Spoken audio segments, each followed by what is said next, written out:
Assalamualaikum warahmatullahi wabarakatuh.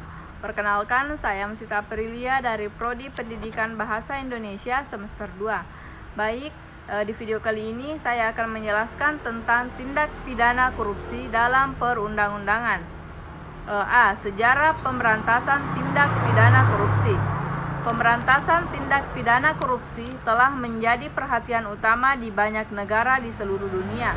Sejarah pemberantasan korupsi dilakukan oleh pemerintah, organisasi internasional, dan masyarakat sipil untuk mengatasi korupsi dan memperbaiki sistem tata kelola yang buruk.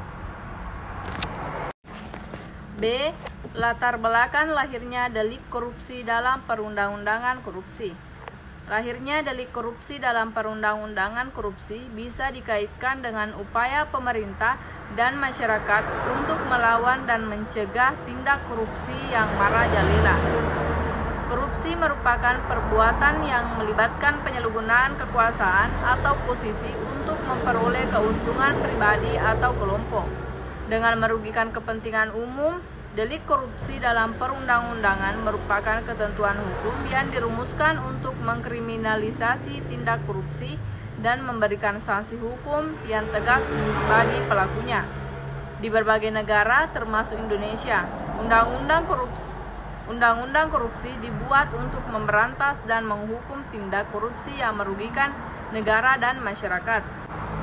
Adapun latar belakang lahirnya delik korupsi dalam perundang-undangan korupsi yaitu 1. Meningkatkannya kepedulian terhadap tindak korupsi, 2. Tuntutan transparansi dan akuntabilitas, 3. Tekanan internasional, 4.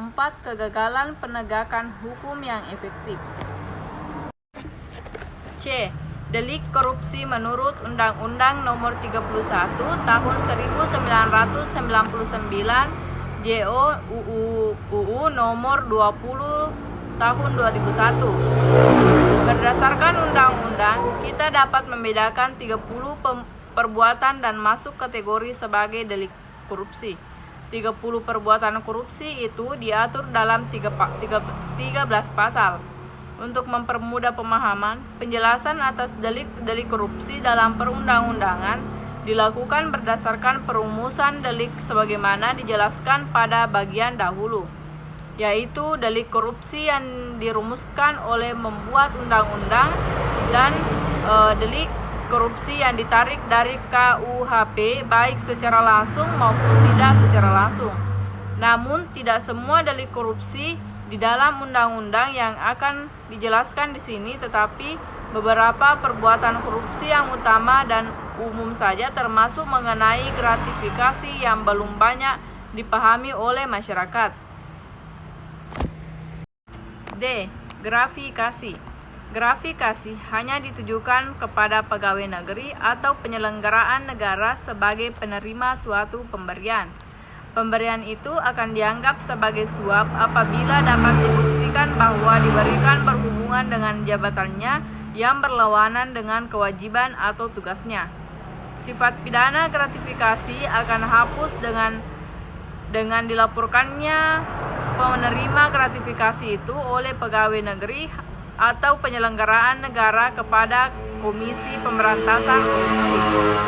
Pada prinsip, gratifikasi adalah pemberian biasa dari seseorang kepada seseorang pegawai atau penyelenggaraan negara.